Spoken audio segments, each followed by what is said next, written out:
Let's get down to business. Stefano, thank you very much for joining us. I was excited about today. I mean, your story and background is crazy, from the celebs, celebrities you've worked with, from the people you've coached in bikini and bodybuilding who have gone on in world and won championships, and everything in between, with professional football teams and the whole lot. I want us to start from the very beginning. 25, you arrived in Ireland. Before that, in Italy, you were managing like a bodybuilding style gym. So all your life, you've been big into weight training, essentially. Yeah, I started weight training at the age of 21 because I had to retire from football for a back injury. Okay. And some bodybuilder I met in the restaurant that I used to supervise convinced me to go to the gym and to strengthen it. While doctors at the time told me not to exercise, he was saying, no, come in, exercise, strengthen the muscle will improve your back problem. And that's how my career started. So as soon as I put my foot in the gym, I was home. Within 4 months, I had my first instructor qualification. It was 3 days in the mountains of Italy to learn how to use the machines. There was no fitness, there was no aerobics, there was nothing else. That was just the gym instruction. And that's where I met also a physiotherapist who started working on my back, and he taught me the first few techniques. So my career into therapies began at the same time as my bodybuilding career. So they went hand in hand. Yeah, your bodybuilding career, I really want to dive into that and your experience working with people who have coached. Okay, 25, you touched down in Ireland. Weather was cold. You hadn't got your pasta and your favorite food. Tell us briefly about your life then. Yeah, again, when I came to Ireland, first it was a culture shock for me because I couldn't get an espresso anywhere in Dublin. I couldn't buy pasta in any supermarket. I had to go to a specific Italian shop or Italian market in North King Street. I think it was called Little Italy. So it was completely different. I had to adapt to a completely different lifestyle. There was only restaurant or pubs. There was nothing in between in the evening time. So if you didn't drink or you didn't want to go to a restaurant, you had to be staying at home. While in Italy, we have snack bar and all different type of... in Italy, you could get a cappuccino at 10 o'clock at night. In Ireland, you can't. Yeah, very good. Your stories with your neuromuscular therapy and working with the A-Lab celebrities like Brendan Gleeson, Kevin Spacey, Ray Fiennes, who was in Harry Potter, if that's right, Jane Seymour, the Bond girl, and many more. When did that chapter begin in your life? What age were you? And tell us about that. Again, I can't remember exactly when that started, but I know there was definitely was a lady who was the mother of either a makeup artist or a hairdresser that was working in the movie industry, and because of word of mouth. Because I was good at what I was doing, they had recommended to, I think it was Jane Seymour at the time. It was the Bond girl. Yeah, she would have been a Bond girl. She's still a very popular actress now at the age of 70. She's very beautiful and she looked amazing at 70. And I think then once you get a good review from a big celebrity, then your name is in there all the time. So anytime the same people were making movies, you'll be the first one they call you. So really? That's how it happens. Just we're jumping ahead a little. So you arrived in Ireland, you were 25. You weren't working in that space then. Am I right saying your early 30s you began the sports massage? Sorry, your life, or maybe before that? No, I started the massage. I was working as a holistic massage therapist because my father-in-law had a company in Dublin City Centre, the Holistic Healing Centre, and that's where we were teaching people to become massage therapists. We were running yoga classes. There were healing therapy and other things. Okay. So I switched from fitness to health. Health for fitness or fitness for health to holistic health. Okay. So it was a simple, very simple. Okay, switch. And then the makeup artist example you gave, and that almost started that side of it. Yeah. Tell us, I'm curious, A-Lab celebrities, what is it like to work with them? Yeah, at the beginning, when you get your first celebrity, it's kind of, you're not sure how to behave. You're not sure you want to ask an autograph. You shouldn't ask an autograph. So I had to learn that very quickly. What I've learned is to have respect for them, but also treat them like normal people. What I've learned is they don't like to be asked for autographs. So most of them will actually how do you say, voluntarily give you an autograph or a signed photo or something. Although now these days it's probably nice, it's probably easier just to take a selfie with them or something like that. I also have learned that you never said your movie 10 years ago was better than what you did today. The last performance is they like to know that the last performance is always their best. It's an ego thing. So you have to learn these little things, around stars. Yeah, amazing. Yeah. Okay, I thought, Jesus, I'd love to question each and try to get some dirt and some stories, but I know you wouldn't like that, so I won't.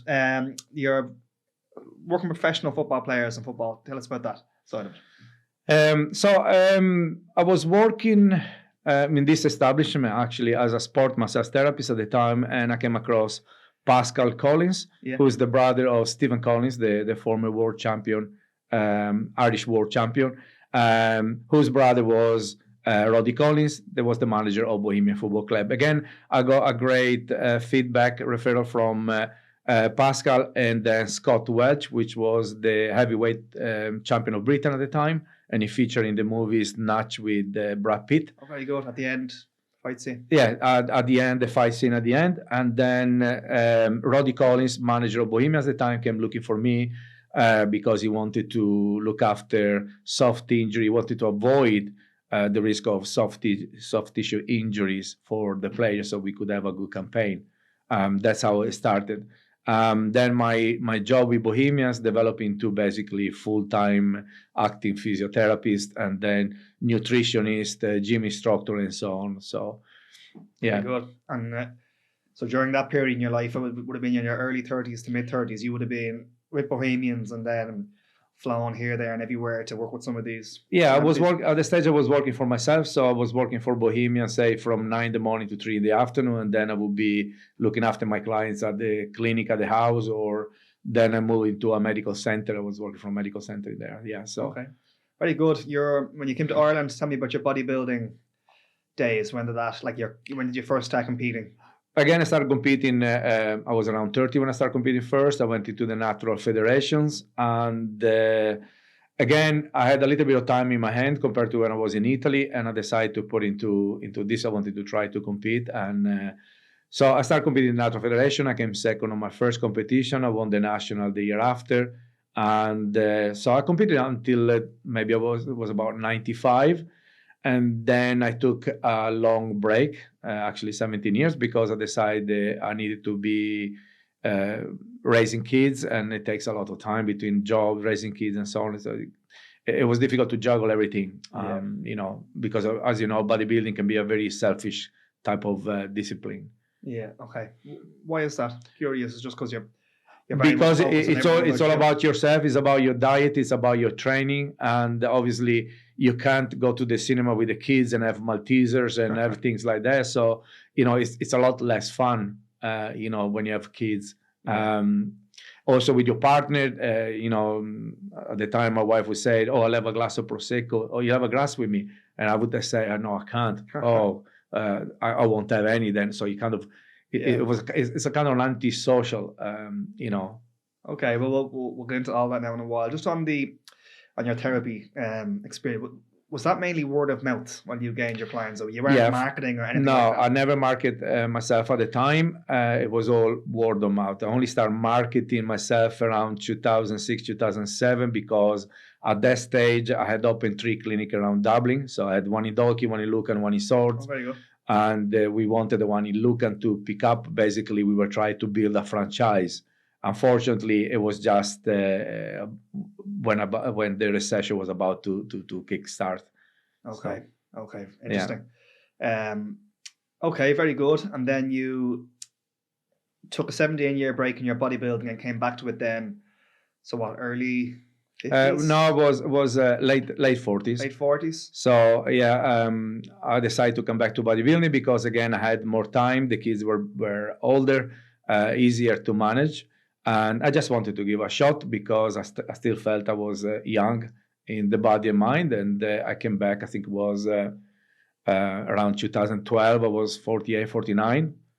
And tell us about that from when you were at keto before. What were the major differences? so the major difference is I still thought my body was the same as when I was 30, and I realized very quickly that it wasn't responding the same way, neither at the training or the diet. In fact, I went to my first competition. It was a complete disaster.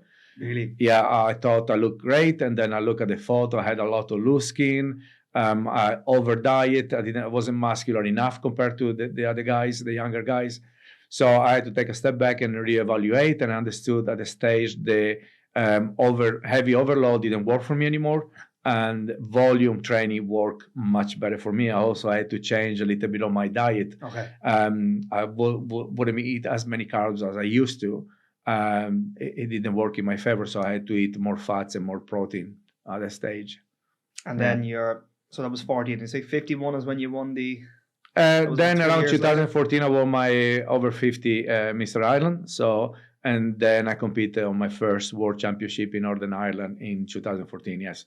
So since then, I competed in 3 World Championships. I represented Ireland and 1 European Championship. Okay. Yeah. Amazing. And then when did you begin properly into the coaching competitors? Yeah, my coaching started around, again, 2014, 2015. It was time to give back what I learned. And I just wanted to try to be a coach full time, basically. While before it was like part time, helping people here and there.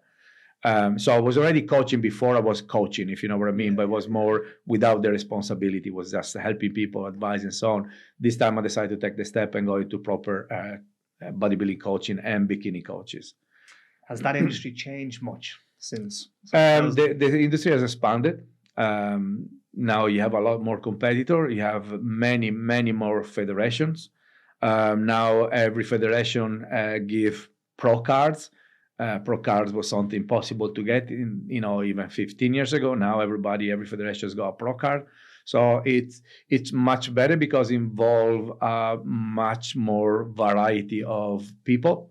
Male, female, youngster, older. There are a lot of age categories, over 40, over 50, over 60s. Over 60s. Yes, you also have competition for moms.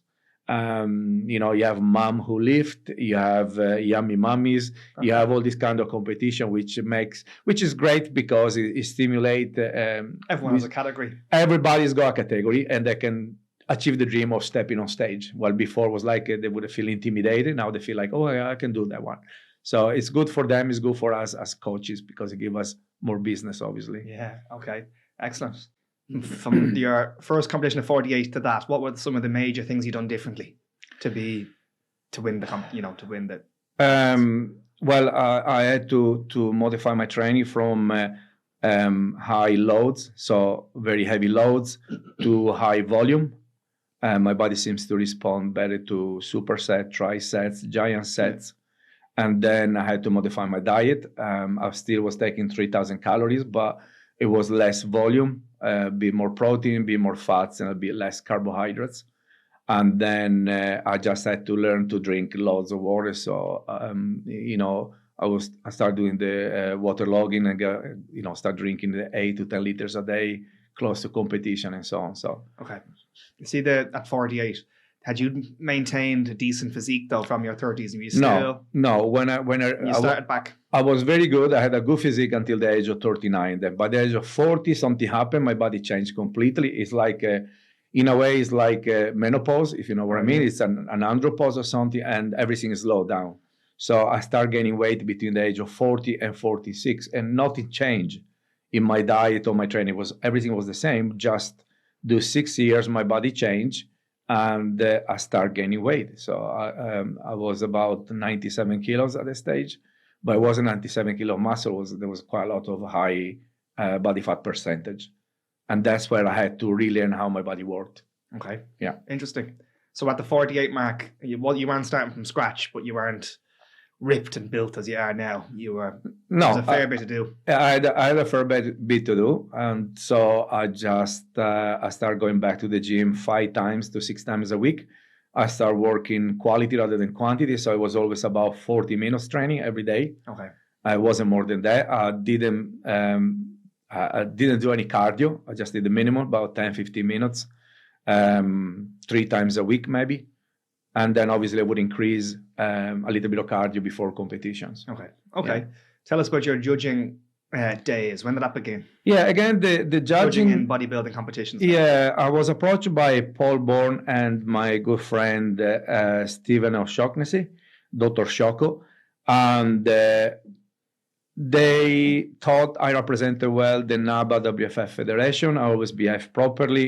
I had respect for the judges, I had respect for the president, and so basically I had a good reputation, I had a good image, and they decided I would make a good candidate for the judging panel. So they asked me if I would do the course and become a NABA WFF judge. That's how I started it.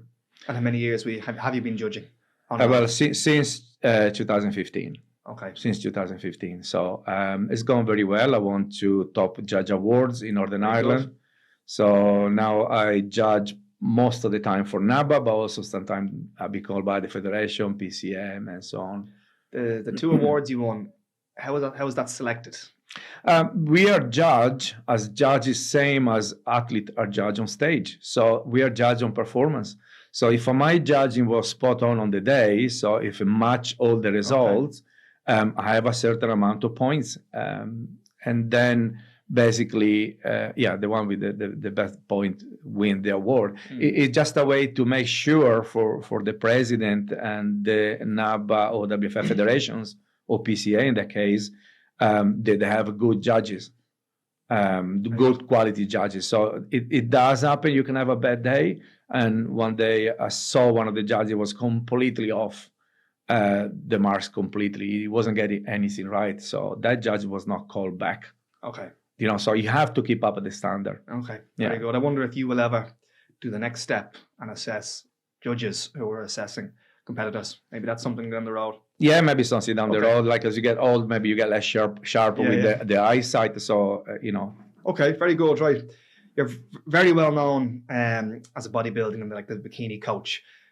I want to go down that path if you don't mind. So someone comes to you, and let's say female, for example, they've no training experience. Yeah. And they've got big ambitions.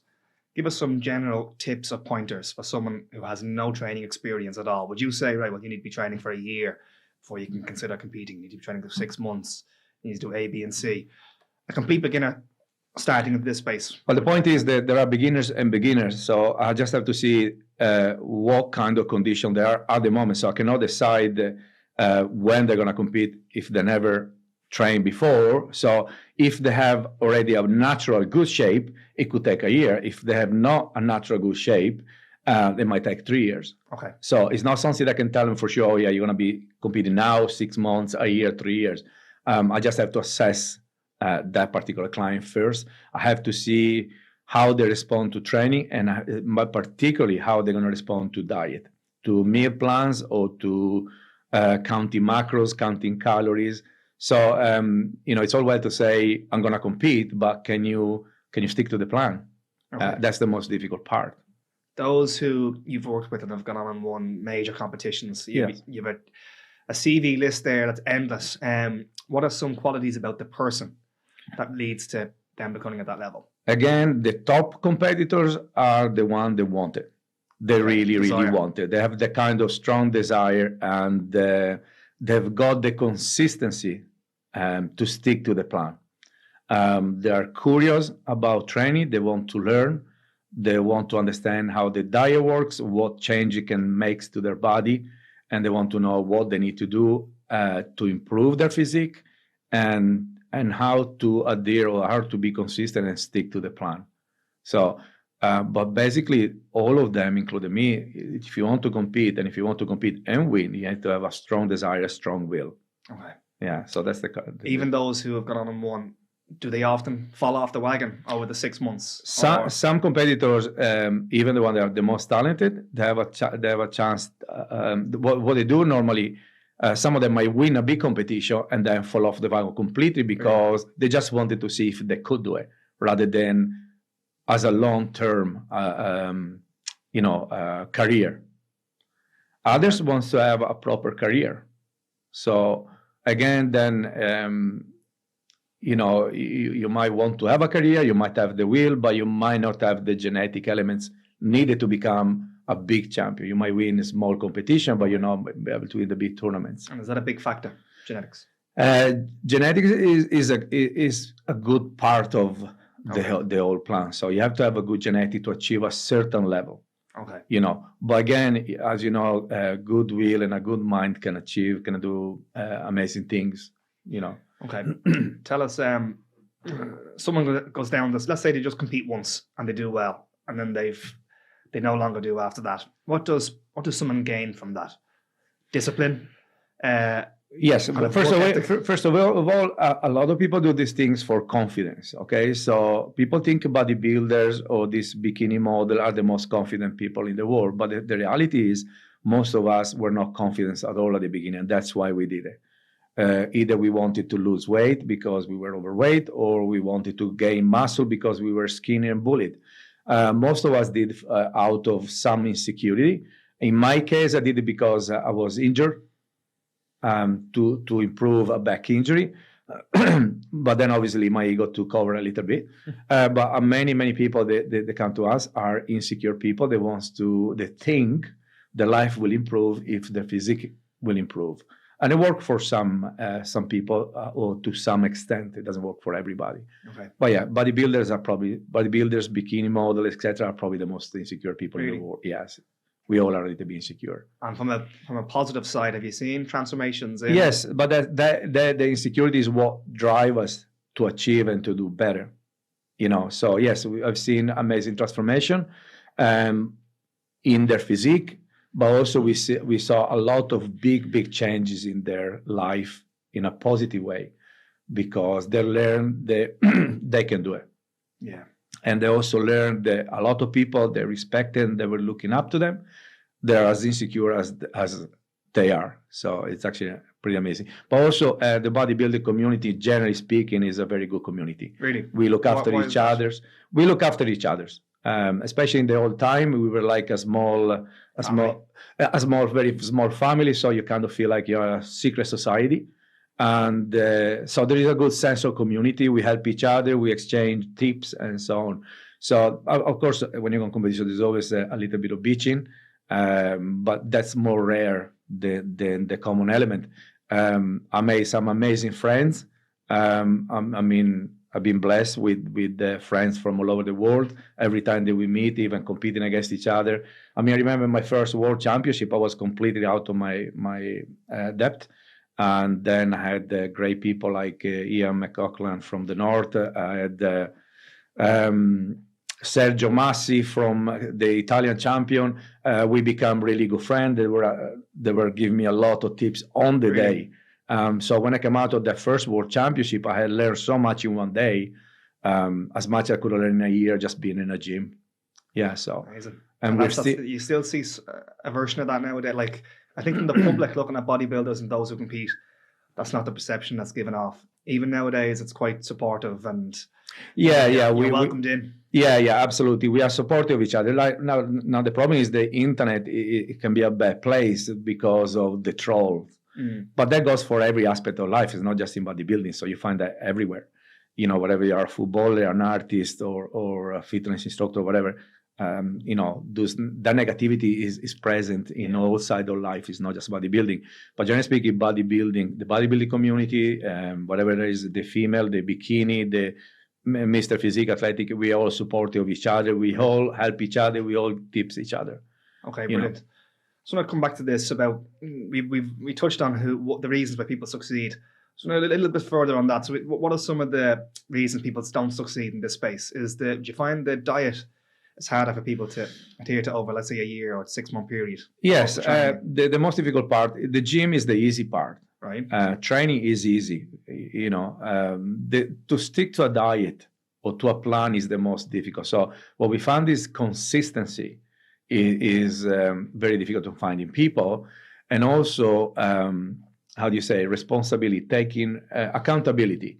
Many people are not accountable. They just want you to be accountable for themselves. So it works well for the point of view of coaching, but it doesn't work well for the point of view of learning. They don't tend to learn a lot.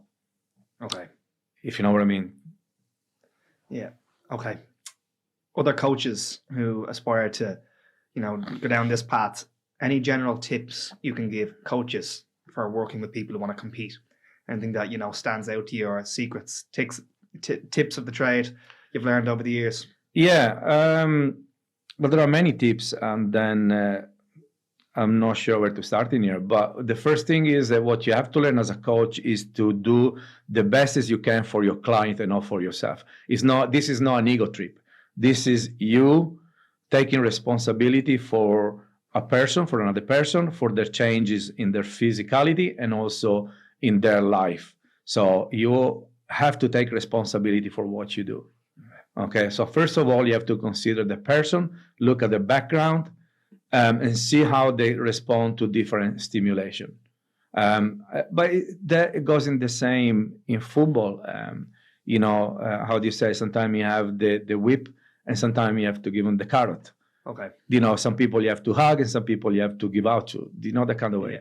So the first thing I would say is make sure you understand your client, make sure your client is safe, and remember that this is not an ego trip. This is you working for the client and not the client working for you. Yeah. Understanding your client. So would you do a long kind of assessment at the beginning before you'd even start training them or coaching them to learn? I wouldn't call it a long assessment. It would be just a good consultation. Okay. And so in the consultation, we'd be looking for details, age, weight, height, background, how many times can they train per week, what is their diet like at the moment, and also to understand that we live in a multicultural society. So each individual comes from a different culture, and each culture is used to deal with different type of foods. For example, an Italian tends to like more pasta. They're not mad about potatoes, so pasta would be a key element for their diet. Again, Asian people eat rice every day with everything. So to take rice away from them could be a shock. So you just have to understand these little things. Okay. And what else, Steph? Any other tips jump to mind? Like, so would you, let's say you're those who have done best with yourself, would you be communicating with them like every week and check-ins? And the check-in have to be every week, especially close to competition. Maybe, if we are a year away from the competition, we can do check-in every 2 weeks. You have to try to keep in touch as much as possible. Some people are very good communicators, and they will be in touch with you multiple times a day. And some clients will never get in touch with you, or they give you just a yes or no answer. They don't communicate very well, but doesn't mean they don't do the work. So what you need to do is to find media or a way to keep track of their work, their improvement, and the progress. How often would you do assessments on them to see their progress and everything else? Curious. Yeah, again, it depends. If we are very close to competition, we do weekly, and then very close to competition, I'll be doing even every 2-3 days or even daily. So either they send me photos and updates about their weights or how they feel physically and mentally, or I will see them. The one they live close to in the area, will see them personally almost every day close to competition. Okay, it's fascinating. Would you be open to telling us even stories of some of your clients when they began, how they've progressed, and you don't even say any names if you don't want to. Yeah. But even tell us some stories of someone, male or female, from the very beginning right up to winning these world championships. Well, I have no problem telling your name. Gabriela Vidova now just won the World Championship Pro recently. We've been working together for the last 4 or 5 years, and she already had a lot of potential. So when she approached me, I was very happy because I saw huge potential. So we've been working together. Other coaches try to take it away from me because a lot of coaches take or poach other coaches, athletes. Yes, that happen consistently. So normally I have a good eye for potential athletes, and I start them at their first level competition, and then other coaches, bigger names, might come in and try to approach them or try to poach it from me, and happen a couple of times already. And it's not because they're better than me or so on. It's usually because they got bigger names, like they might be a European champion or a world champion or so on. So Gabi decided to stick to me. She's been very loyal to me for the last 4 or 5 years. She's been approached by many big name coaches, and she refused them all because we have developed a certain type of relationship. So my work with her was both physical and we say mental in a sense. We work on her positive aspect, so make her mentally strong, believe in herself. So and even go back to the beginning. So when you said she had genetics, was she heavily weight training before she started with you? She was already training when she started with me, but she wouldn't be in a heavyweight. She would have been a lightweight. So her problem was to build muscle, not to lose weight. And we had to build a certain part of the body to bring her up to the standards required for her competition. She was a bikini to start with. Okay. So it means the hourglass shape. Okay. And so we just work in some of the aspects of her training. We work on her diet. And the thing about Gabi, she is extremely consistent. She's dedicated, and she stick to the plan 100%. Really? In fact, recently I was saying, Gabriella, you can eat different things instead of eating chicken. You can have beef? Or she said, no, Stefano. I just stick to the chicken. I just want to have my meals ready to prepare. I don't want to think about it. I just want to eat and get ready. And that's the best approach for me too. So she's very consistent. She's very dedicated. And then, and I think at the end of the day, she trusts me. Okay. Even recently, I said, do you want to, after winning the Pro World Championship, she was approached by other coaches. Yeah. And I said, look, if you feel like you want to move. You know what I mean? I'm not stopping you. We achieve a lot together. If you think somebody else can. And she said, why would I go to somebody else, Stefano? She said, you know my body inside out at this stage. So you're the best person for me for now. What's next for Gabi? Now we're going to go to bigger competition. So she's taking a little break now. We're going to let her refeed. She gained a little bit of weight. Her mood is very good. And we're going to start back in January. And we haven't discussed exactly which one, but we have the WFF World Championship in Germany next year. So we want to qualify for that. That's a big event. But we also would like to do probably an Arnold Classic. And so we just have to plan which one, because there are a lot of Arnold Classic around Europe at the moment. Very good. And the taking breaks, that's something you recommend for anyone watching this? Yes. You have to take a break from your coach. You have to take a break from the diet. And you even have to take a short break away from the gym. Okay. So especially after you compete in the whole season, your body is under stress. And there is always the risk of becoming fatigue, or the body has adapted, doesn't respond anymore to stimulation. Okay. So you need to get away from the gym for a while maybe, and do a different type of sport. Then when you come back, your body will respond much better. Okay, excellent. Even with all your clients in the last 10, 15 years, you mentioned the whole mentally strong and that side of the coaching that you do. Yeah. Could you talk about that a little bit more? So how would that be beneficial? Someone might have a crash or a burnout or fall off the wagon, as they say, halfway through, and you'd have to coach them on that side of it. Or maybe they might get, mentally all over the place leading up to the show and competition. Yeah. Where does that come into fault? Yeah, again, lately I've been advertising with myself as an intuitive coach. Okay. Where I try to understand the person and how I can motivate the person. So obviously we need the one-to-one consultation.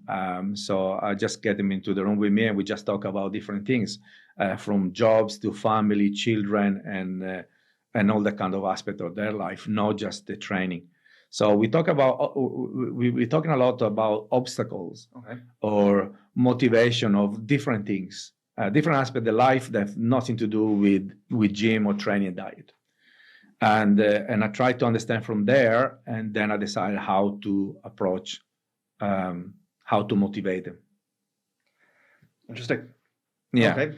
So it becomes like, in a way, you're not a coach anymore, a bodybuilding coach or so on. You become like a life coach. You have a little bit of those aspects that you need to integrate. Yeah. Yeah. Would many of your clients then go on and coach others? Yes, yes, Yeah, yes. is that common? Yeah. One of the lady that I trained first, she was our student here. She was one of my students of nutrition, and that's exactly how she started. She pulled out of the competition 3 weeks before. We came back 2 months later, and she won the competition. Really? Yeah, and then she went into bigger competition later on with other coaches because she moved away from here, and now she's coaching other ladies. Yeah. So a lot of well, I wouldn't say a lot, but a good few of my former athletes are now coaches. So like younger people, food and alcohol, just to touch on this briefly, is that the hardest thing you find to coach them on? Okay, so in Italy, I found difficult to coach people in terms of food because the Italians just love their food. So that's a big deal for the Italian. In Ireland, obviously, we had a problem with alcohol. You know, people like to drink a lot at the weekends. So again, each culture have a different way, and you have to deal in a different way. That wasn't just in bodybuilding; it was also in football, professional football. Yeah. So again, when I came in with Bohemians, the hardest things to do is to teach me and Roddy had to teach the players not to drink after games, to eat properly immediately after the game, and to hydrate, and then just go home and sleep.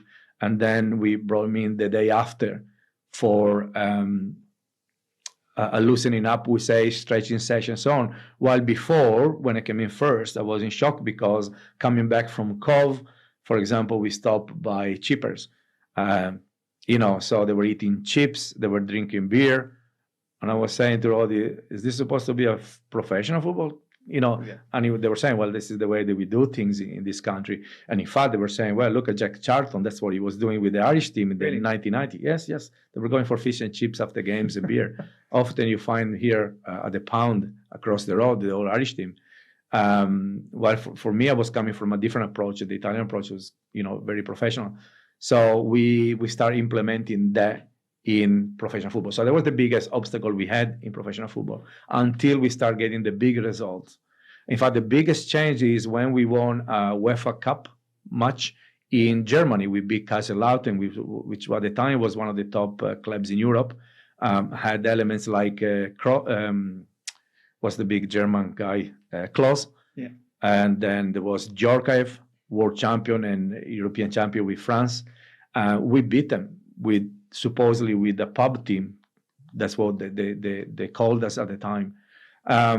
So after that, that was the big change for us. After that, all the players start behaving properly, behaving like athletes, like professional. So looking after the body, training in the gym, eating right, nutrition, hydration, look after the self at the weekend. Although I have to say some of the weekends, let the hair down. Yeah, absolutely, yeah. And the competing athletes, I'm curious because I know alcohol is one that might knock many people I know off. Is that an issue, or you find they're disciplined enough and they don't? No, in bodybuilding is not an issue at all.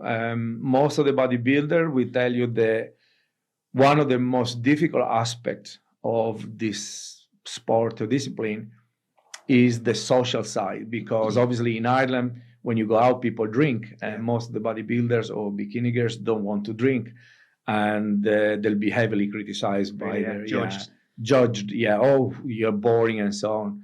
So that's a difficult aspect to get through, but it's a personal thing. But again, once in a while, we all let our hair down and go for quite a few pints. Yeah, very good. Okay, tell me, you're doing this now years, coaching bikini and bodybuilding. Now, what is it that you love about it? Again, is to be involved is the camaraderism that goes with that. The social aspect. So seeing someone progress from a basic level right up to some of the champions. All of that, yeah. I like all of that, but I just like to be involved, even as a judge now, to go to a competition, meeting my friends from all over the world or even from all over Ireland. The social aspect, and then they see the different type of improvements. Again, remember that when I started bodybuilding, there was only bodybuilding. There was no other classes, and then for the female, there was basically only one class. Yeah. a general class for ladies. Now it's been amazing to see the different type of categories that are born out of bodybuilding. Now you have the Mr. Athletic, you have Mr. Physique, you have for the ladies, you have bikini, you have tone figures, you have athletic, you have physique. So there are a lot more. It has become huge all over the world. In the old time, you had a few hundred gyms probably in a country. Now you have millions of gyms everywhere. You can have 100 gyms probably just in Swords now here. I don't know how many gyms we have in Swords now. Many. So you're saying it's growing still. It's still growing in popularity. It's become what is bodybuilding has been a stepping stone for all the sports. I think for the strength and the fitness point. How bodybuilding, how going to the gym can improve an athlete in any sport. While before it was just for bodybuilding or just for weightlifting. Now it has become a big part of every sport. Curious, someone makes it at the top level. Is there much money to be made? Is there an income side? The very top level, yes, but we're talking about the Mr. Olympia, which is it's only for a handful of privileged people. Okay. So at that stage, you can start making the few millions. Yes, in the competition, you might win. Mr. Olympia could be $300,000-$400,000, but it's all the advertising you get out of it. You become an industry. But there are very few that make that kind of level. What's happening now is being a fitness influencer can make more money than being a fitness competitor. Interesting. If you know what I mean. So now there are the influencers making the big money rather than the big champion bodybuilders. And their social audience would grow by winning competitions and everything else. If one of the influencers also managed to win a competition, then obviously that will give them even more credibility, would be.